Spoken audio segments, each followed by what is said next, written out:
Hey guys, and welcome back. I'm sure a ton of you guys have noticed that there are so many new products coming out right now, and the reason for that is because the makeup world tends to work just like the fashion industry, where it's always a season ahead. So right now we're in winter here in the US. So right now a ton of makeup brands are coming out with their spring collections, and rather than wait a while and slowly incorporate new products into my videos, I decided I would throw a bunch of them into this video so you guys don't have to wait to see them. And these are a bunch of products that I have tried and like.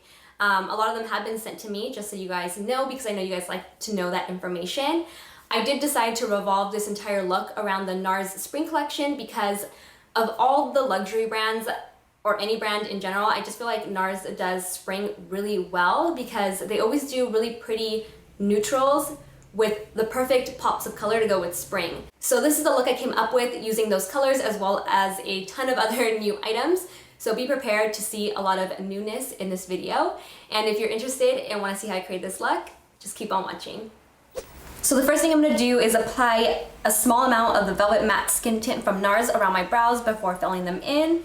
I always like doing this because it prevents me from later messing up my brows when applying my foundation. So I'm just gonna go ahead and buff this into that area with a Zoeva 102 brush. This product is like their tinted moisturizer, but it finishes matte. So for those of you who are always concerned about using a tinted moisturizer or have seen me use it and were like, I can't use that, I'm so oily, this is going to be a great option for you guys. It also has an SPF 30. And I'm using the shade Gronlin, but I think I'm also going to be mixing in a little bit of St. Moritz to bring back some warmth to my skin, because I feel like this one's a little neutral and it's gonna take down my color a bit. I'm going to lightly dust some of my Shine Free loose powder from Maybelline onto my brows to help prevent any slip. This just kind of sets that foundation before applying my brow product. I'm using a Smith 112 brush to dust it onto the brow area. Don't worry if the brows look like they have product on them or if they look dusty, because later on with brow gel and combing through them with a brush, it'll go away. The first new product I'm going to be using is the Brow Power Super Skinny Eyebrow Pencil from IT Cosmetics. This is very comparable to the Brow Wiz from Anastasia. It's in the shade Universal Medium Brown. That's one thing I like about these brow pencils, is that they all come in like universal brown, universal taupe, universal auburn, so they can match a variety of hair colors.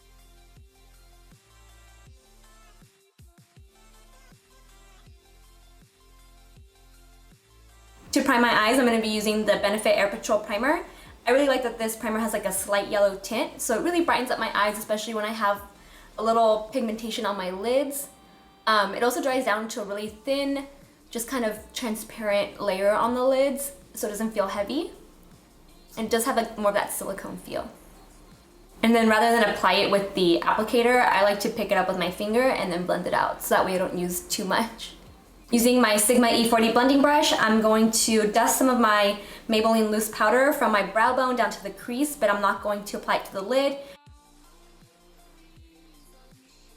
So the first color I'm going to be using from the NARS Spring Collection is called Kari or Kari. It's spelled K-A-R-I. It's like a dusty rose color, and I'm going to pack that onto my lid and then blend it up towards the crease and really buff it out. And I'm going to do that using a Sigma E25 brush.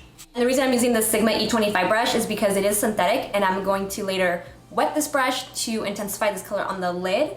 If I were to use a natural hair brush, I would ruin the brush. So I might as well just stick with one that does it all.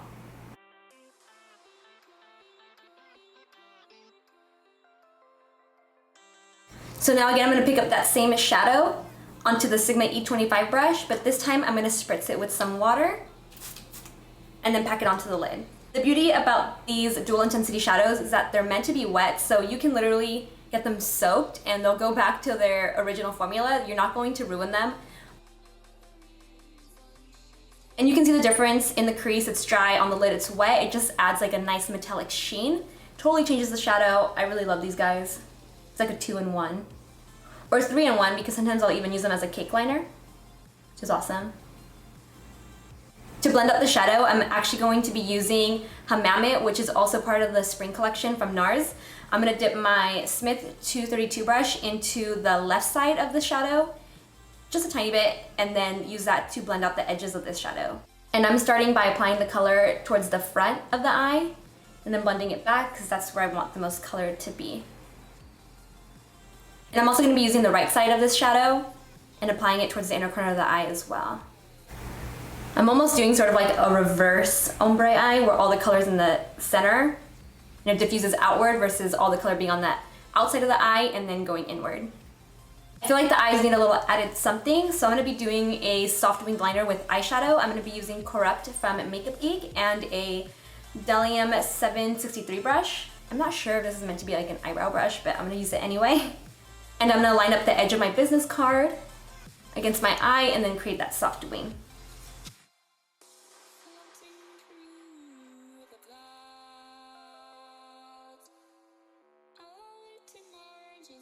And from here, I'm not really sure what else I want to do with the eyes, especially the lower lash line. I don't know if I want to fill in my entire waterline with black liner, so I'm going to stop here and work on the complexion while I decide what to do with the eyes. So I'm going to go ahead and prime my skin first. I'm going to be using a really hydrating primer because I am going to be using the Velvet Matte Skin Tint, and my skin is more towards the dry side, so I just need to make sure that it's super hydrated if I am going to be wearing a matte product. So for that reason, I'm using the Natasha Denona Hydrating Underbase. I really like this guy. It feels more like a moisturizer than an actual primer. Now I'm just gonna go ahead and apply the Velvet Matte Skin Tint with my fingers. I'm using the shade Groundland and a little bit of St. Moritz. So I just smear it, as my friend Lacey says, all over my face, and then blend it out with a beauty blender.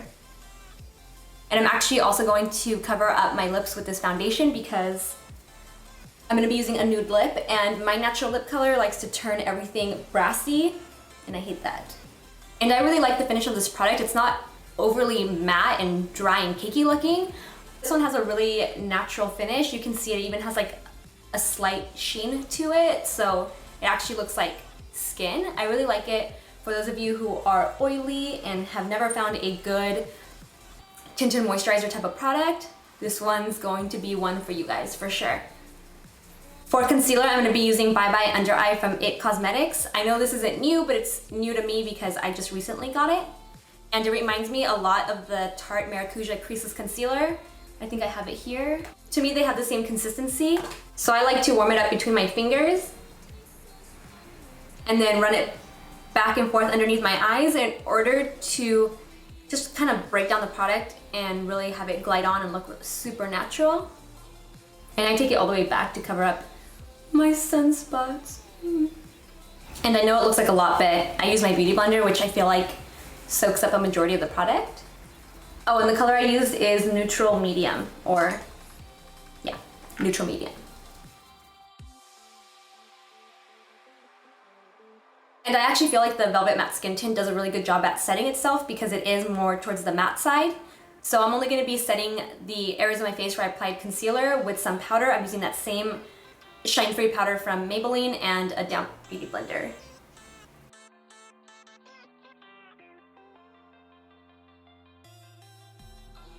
And now that I've set with powder, I'm actually going to go back and finish the eyes. I'm going to start by just applying Kari, the first shadow I used, along the lower lash line, but more towards the outer edge using a Morphe M213.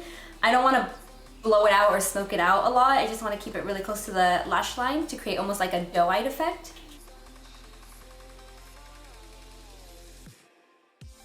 And I'm going to pick up a little bit of the left side of the duo eyeshadow to just buff out the lower lash line. This shadow doesn't add much color, it's more of a great blending color. So I'm actually taking it on a large Sigma E40 brush and just kind of buffing out the lower lash line. I decided I am going to tightline, but just towards the outer edge. I don't want to take it in right here because it might transfer. And I don't really have eyeliner there, so I'm just going to tuck it in under here. So towards the outer part of the eye. And I'm using the Eyeko Making Eyes Gel Liner in Pitch Black. I'm going to be applying my new favorite mascara, which is the Superhero Mascara from IT Cosmetics. This guy will seriously bring out lashes you thought you never had. It's so amazing. I'm going to amp it up, but I think I'm also going to apply some false lashes. So this is just one side with the mascara. You can tell it just kind of amps up the lashes. It doesn't look chunky or like spider legs. It just does a really good job at lengthening them and making them look fuller. I did get mascara on my shadow, but I'm gonna show you guys a trick to take it off. I see you guys asking that question a lot. So I'm gonna let that mascara that got on my shadow dry, and then I'll show you guys in a bit how to remove it without taking off your eyeshadow. So while I let that mascara on my shadow dry, I'm gonna go ahead and apply some false lashes. I'm gonna be using Lash in the City by Velour Lashes. All right, I went ahead and applied the lashes off camera to save some time. So now I'm gonna take a clean blending brush, preferably one that's a little more stiff. This one's the Smith 230 brush, and it's completely clean, and all I'm gonna do is flake off the mascara. Mascara doesn't like to stick to shadow or powder, so it should come off unless it's like an extremely waterproof mascara. And if you get like a big blob, do more of a scraping motion like this, but you'll see it just comes right off, and I'll get closer so you guys can see. And it's gone. So that's all you have to do, and then just blend your shadow back out. Now I'm just gonna add some brow gel and mascara to my lower lashes before moving on to the rest of the skin. This is the Anastasia Clear Brow Gel. And I'm gonna use that same IT Cosmetics mascara on the lower lashes. I really like the brush. However, I don't really know if it's going to transfer underneath my eyes. I mean, most likely it will, because my lower lashes are so long that every mascara does that, but I'll report back maybe like in my next tutorial on how it works on the lower lashes. For bronzer, I'm not going to be using anything new. I'm going to be using my Pro Bronze Fusion from Makeup Forever in shade 20M and a Smith 112 brush. I really like that this Velvet Matte Skin Tint sort of set itself, because it can go right in with bronzer. I don't have to add any more powder.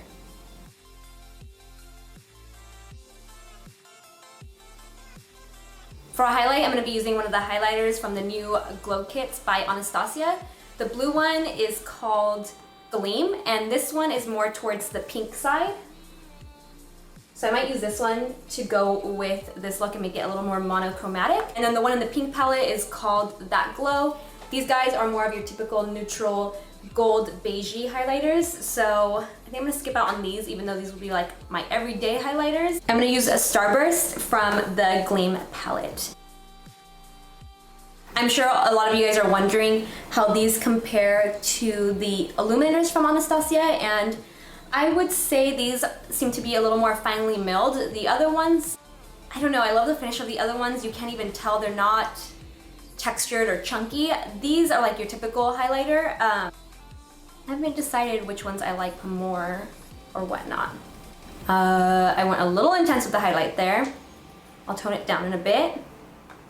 I'm also gonna take that Smith 230 brush and apply this highlighter to the inner corners of my eyes. And for blush, I'm gonna be using another NARS Spring 2016 color. This is Impassioned. It's a perfect taupey pink. You guys know I like really soft blushes. I don't like intense blushes, so this guy's perfect. And I'm applying it with my Sigma. Oh my God, I almost dropped my new blush. I think it's F05. Now to tone down the highlighter and make it look very well blended, I'm gonna grab a large fluffy brush. This is the Sigma F20 brush, and I'm just gonna buff it across my entire face. Really lightly, you're not pressing too hard. It's just going to soften the look of the blush, the bronzer, the highlight, especially right here where I put a little too much, and make it look more blended. And for the lips, I'm gonna keep them really soft. I'm gonna outline them and fill them in first with Oh Honey lip liner from MAC. And I'm gonna finish it off with Instant Crash lip gloss from NARS, also a part of the spring collection. All right guys, that completes this look. Before I head out, I just wanna give you a little NARS inside scoop coming from someone who has freelanced for the brand.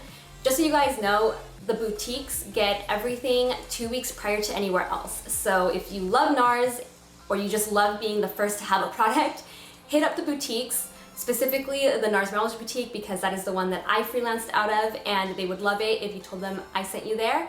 I'm not getting any sort of commission or any sort of benefit from sending you guys there. I'm just saying they're super helpful there. They will literally stay on the phone with you till they have answered all your questions down to finding your foundation match. So give them a call. You can even email them if you're international, and they'll seriously take care of you. I will include all their information down in the description box below. Another thing I want to let you guys know is that if you're in the industry, such as a makeup artist, an actor, actress, model, hairdresser, esthetician, what else? If you do nails, there are a ton of discounts available to you at NARS. A lot of people, I'm surprised, don't know about the NARS Pro program. I mean, that is how I have been able to purchase all of my NARS products, because if not, I know they're super pricey.